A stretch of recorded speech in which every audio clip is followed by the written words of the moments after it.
Speaker साहब, सिर्फ संरक्षण उधर नहीं दीजिए, इधर भी दीजिए।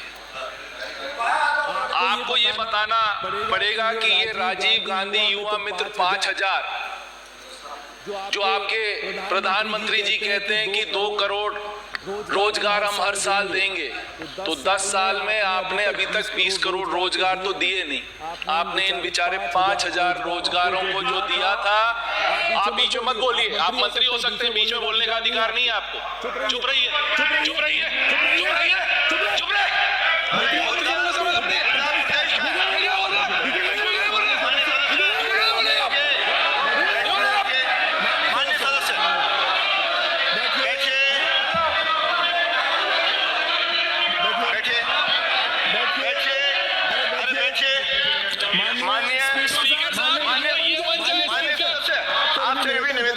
राजस्थान प्रदेश के बारे में आपने पूछा है, आप प्रदेश तक सीमित रखिए अपना विषय। सर, मैं आपको वही कह रहा हूं कि जो 20 करोड़ आपने वादा करा था, ये आपके संकल्प पत्र में था, जिसको आपके मुख्यमंत्री ने बोला कि हमारी डबल इंजन की सरकार है। या तो मुख्यमंत्री जी मना करते हैं कि डबल इंजन की सरकार नहीं है और वो फॉलो नहीं करेंगे मोदी जी को।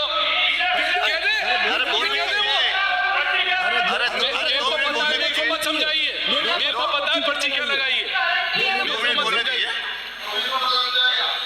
आपके खुद के एमएलए लिख रहे हैं, जवाहर सिंह बेगम का लेटर है, आपके करवाली वाले दर्शन सिंह गुजर का लेटर है कि लड़कों को मत निकालिए। ये मैं अकेला नहीं कह रहा हूं। और उन लड़कों की हालत आपने क्या कर रखी, उनको परमिशन नहीं दे रखी।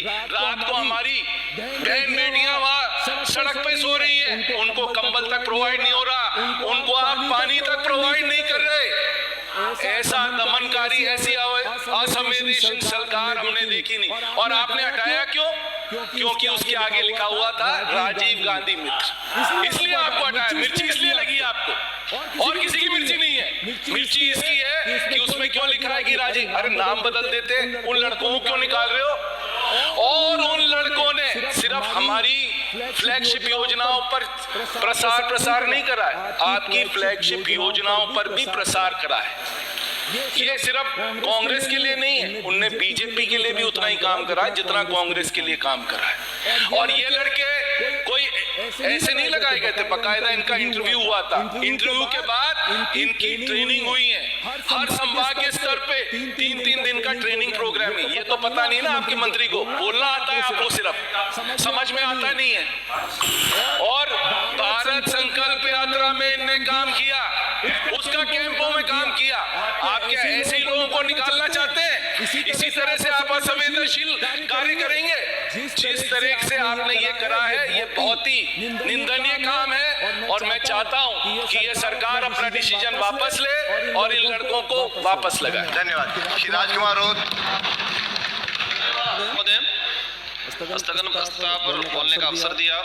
माननीय अध्यक्ष महोदय, आज नई सरकार बनी, राजस्थान का युवा सोचता है कि हमारे हित में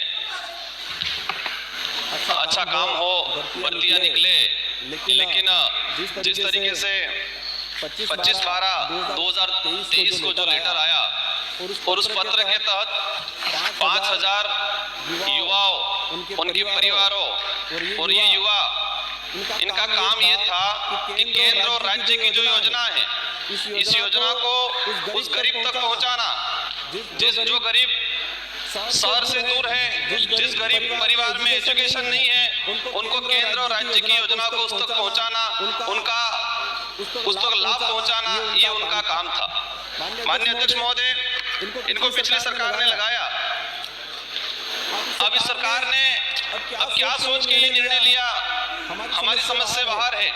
लेकिन मैं आपके सामने इस राजनीतिक विचारधाराओं से परे हटके इन युवाओं की जो भावना है, इन युवाओं का जो दर्द है, और इनको हटाने की वजह से उन गरीब परिवारों में क्या असर पड़ने वाला है, जिन गरीब घर में जाके ये युवा बता रहा था कि आपकी योजना है, आप इसके पात्र हो और आप इसके तहत आवेदन करो, उन परिवारों पर क्या असर पड़ने वाला है, उसको लेके बात रखना चाहूंगा।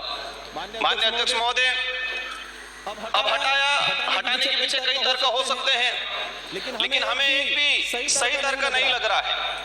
पूर्व सरकार ने लगाया था, कुछ नेताओं ने स्टेटमेंट दिया कांग्रेस के कार्यकर्ता थे।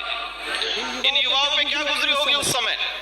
वो राज्य सरकार की योजना नहीं, केंद्र की योजनाओं का भी प्रचार उस गरीब घर तक पहुंचा रहे थे। आज धरना चल रहा है इन युवाओं द्वारा। लेकिन एक बात और बताना चाहूंगा कि पिछली वसुंधरा गवर्नमेंट की सरकार ने लास्ट में जाते वक्त पंचायत साहिब की भर्ती की, और उन पंचायत साहिब की जो भर्ती थी वो सरपंच और प्रिंसिपल मिलकर तय करते थे कि कौन बनेगा। इसमें कोई इंटरव्यू नहीं हुआ, कोई मेरिट नहीं बनी। लेकिन इसके बाद कांग्रेस की सरकार आई और उस सरकार ने उनको नियमित रखा, और उसी सरकार ने पंचायत साहिब को एक सम्मानजनक पद दिया और सम्मानजनक सैलरी दी। हम इस सरकार से भी आशा चाह रहे हैं कि पिछली सरकार ने जो लगाया था वो किसी के कार्यकर्ता नहीं थे, इनका इंटरव्यू हुआ। माननीय अध्यक्ष महोदय, मैं सारे सदन को बताना चाहूंगा, मैं उस धरना स्थल पे गया और एक व्यक्ति ने, बच्चे ने बोला कि मैं आरएसएस द्वितीय वर्ष प्रशिक्षित हूं। अगर कांग्रेस ने भेदभाव पूर्ण तरीके से और कार्यकर्ता आइडेंटिफाई करके अगर लगाया होता तो मैं कैसे लगा, ये उस आदमी ने सवाल किया। ये अध्यक्ष महोदय, मैं ये चाहूंगा, ये लोकतंत्र है, लोकतंत्र में धरना देना, आवाज उठाना सबका अधिकार है, ये अधिकार हमको संविधान देता है। लेकिन उन बच्चा धरना दे रहे हैं, उनके आसपास टॉयलेट है, वो टॉयलेट में ताला लगा दिया जा रहा है, वहां रात को लाइटें बंद की जा रही है, छोटे छोटे बच्चे लेके महिला बैठी हुई है। उस परिवार पे क्या गुजरती होगी, जिस परिवार ने ये सोचा था मेरा बच्चा कुछ नौकरी लग गया और उसको तत्काल हटा दिया गया। माननीय अध्यक्ष महोदय, कई भाजपा के विधायकों ने भी पत्र लिखा है, 20 से 25 भाजपा के विधायकों ने भी पत्र लिखा है। हम चाहेंगे पंचायत सहायक को इन जो बैठ के बात करिए। माननीय अध्यक्ष महोदय, इनकी भावना को समझते हुए जो सरकार के मंत्री हैं, मुख्यमंत्री जी से अनुरोध करना चाहूंगा और आप इस पे सख्त कार्रवाई करते हुए सरकार को निर्देश करें कि इन राजीव गांधी युवा मित्र को एजीटीएस वापस लगाया जाए, और जो धरना दिया जा रहा है अभी तक परमिशन नहीं दी गई है, उनको परमिशन दे और इन युवाओं को राहत पहुंचाए, उस गरीब घर तक राहत पहुंचाए। छोटे छोटे बच्चे लेके सरकार मेडिकल की सुविधा करवाए। माननीय अध्यक्ष महोदय, आपसे अंतिम यही निवेदन करना चाहूंगा कि इनको बहाल किया जाए। बैठिए। अध्यक्ष जी, आपका संरक्षण चाहूंगा। ये एक बहुत ही संवेदनशील मामला है जिसमें 5000 राजीव गांधी युवा मित्र लगातार धरने पे बैठे हैं, आमरण अनशन कर रहे हैं, उनकी स्थिति बिगड़ रही है, हॉस्पिटल में भी एडमिट हो रहे हैं, उनके बिजली के कनेक्शन काटे जा रहे हैं, पानी के सप्लाई उनकी रोकी जा रही है, उनको बिस्तर नहीं दिए जा रहे हैं, पुलिस उन पे अत्याचार कर रही है। आप सरकार से जवाब तो दिलवाइए कि उनको वापस लेंगे। उनको वापस आप काम पे लीजिए, ये बहुत सीरियस मामला है। और यहाँ आपकी बात बैठिए। आपको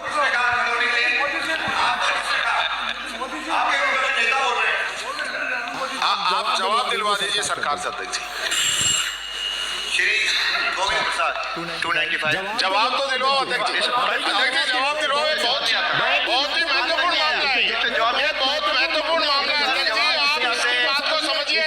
वो 5000 युवा मित्र नहीं है, 5000 परिवार है। उनका परिवार किन परिस्थितियों से गुजर रहा है, आप इसमें जवाब दिलवाइए। आप जवाब दिलवाइए अध्यक्ष जी। प्रक्रिया नियम के